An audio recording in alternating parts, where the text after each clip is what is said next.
What's up, guys? My name is Sherry, and I spent the last few summers exploring the wonderful country of Italy, and I want to show you my favorite places. So here's my Italy top 10. Italy has to be one of my all-time favorite countries.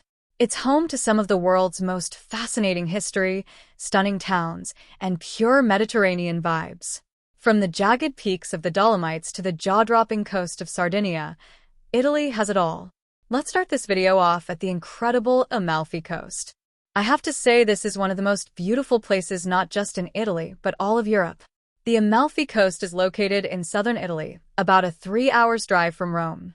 It's just hard to believe this place exists. Now, one of the most well-known towns on the Amalfi Coast is Positano. I mean, when you see this place in real life, you won't believe it.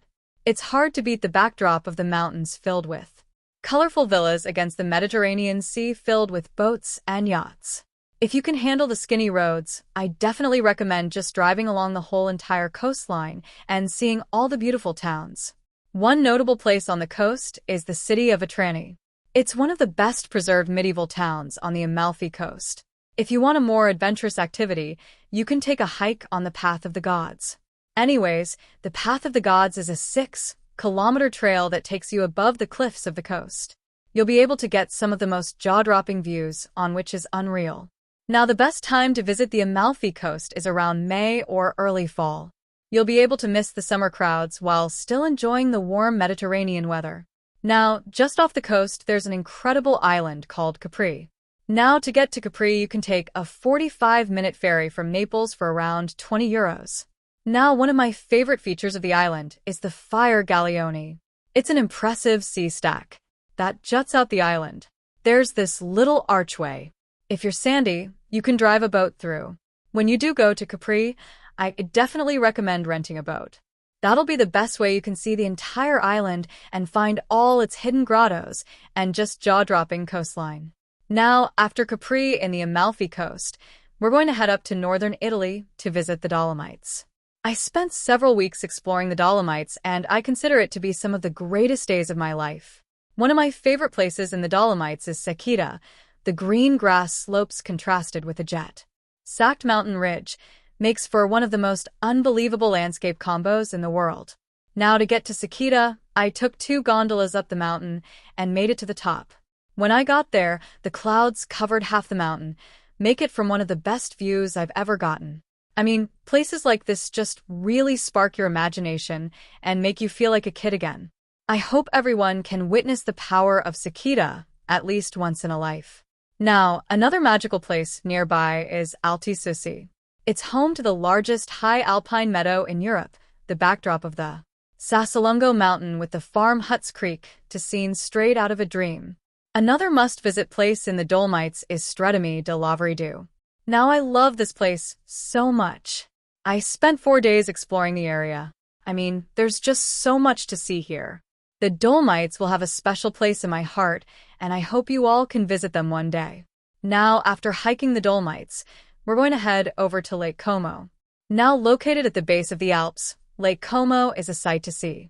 The lake is shaped like an upside-down letter Y, and it's known for its picturesque scenery and luxury villas. Lake Como has been named one of the world's most beautiful lakes, and I totally understand why. Now, when you're there, you can walk the streets of Bellagio or take a ferry to the other lakeside villages. Celebrities such as George Clooney have villas here.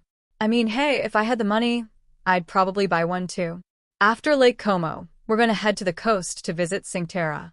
Now, Cinque Terre is made up of 5 seaside villages that date back to medieval times. The small fishing villages have lined the coast for thousands of years. During the Middle Ages, the villages started to be attacked from pirates, so fortifying walls were built to protect them from any future raids. And the small town of Vernazza is one of my favorites. It has the only natural port of Cinque Terre. It remains one of the truest fishing villages on the Italian Riviera. And I just can't get over these colorful houses and beauty of these cities. It's just hard to beat the charm of these Italian villages. After Cinque Terre, we're going to head to the second largest island in the Mediterranean, Sardinia, with some of Europe's best coastline.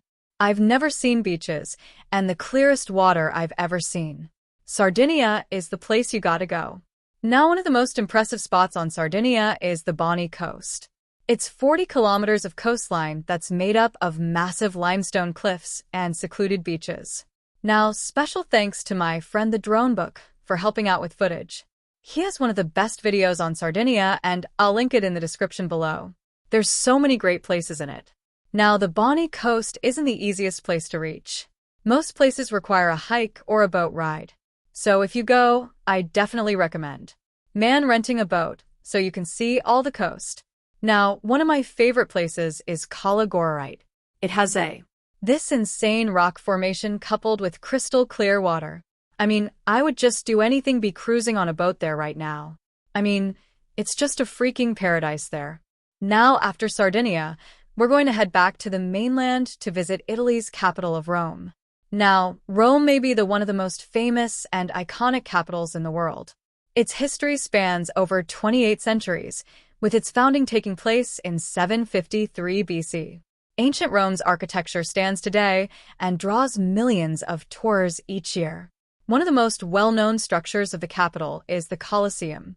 It's this oval-shaped amphitheater that was completed in 80 AD.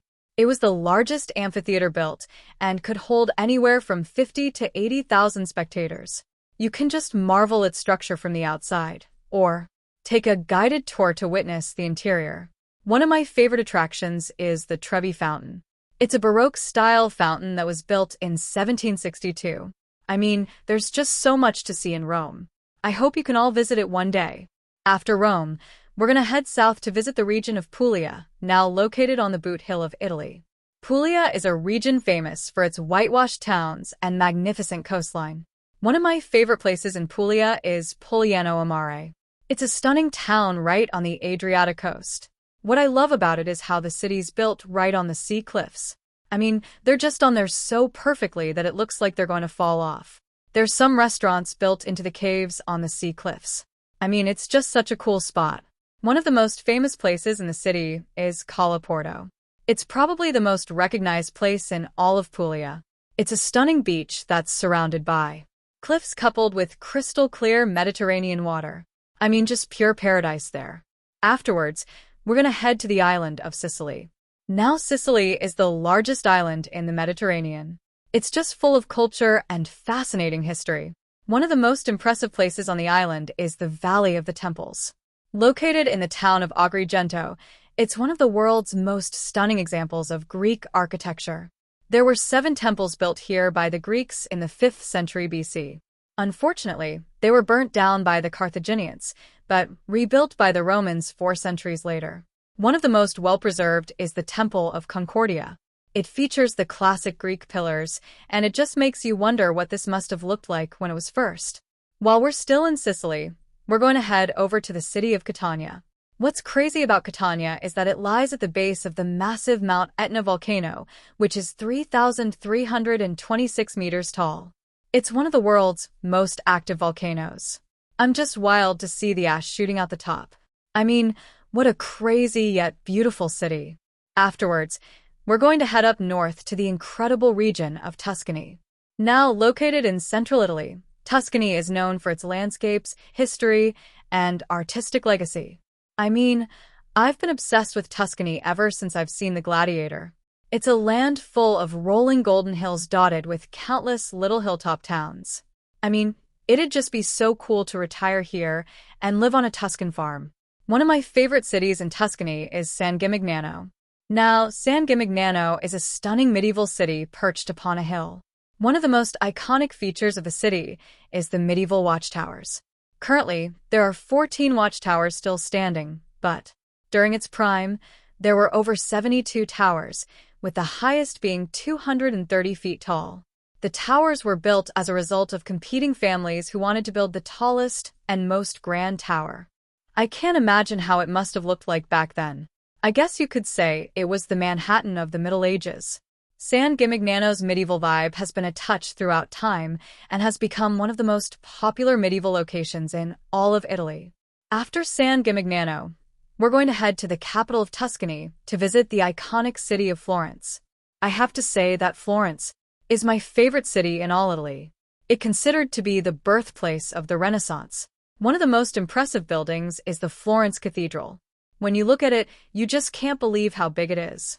It was completed in 1436, and it just amazes me that they were able to engineer such a big dome back then. The Ponte Vecchio Bridge is another historic site as it crosses the Arno River. I mean, I just can't say enough good things about Florence. It's such an incredible city. Well, that is it for my Italy top 10, and there's just so many places. In Italy, I could do a top 100 list. Hopefully I can spend some time there this summer. So, thanks for watching this video. Please like, share, and subscribe this video for more valuable content.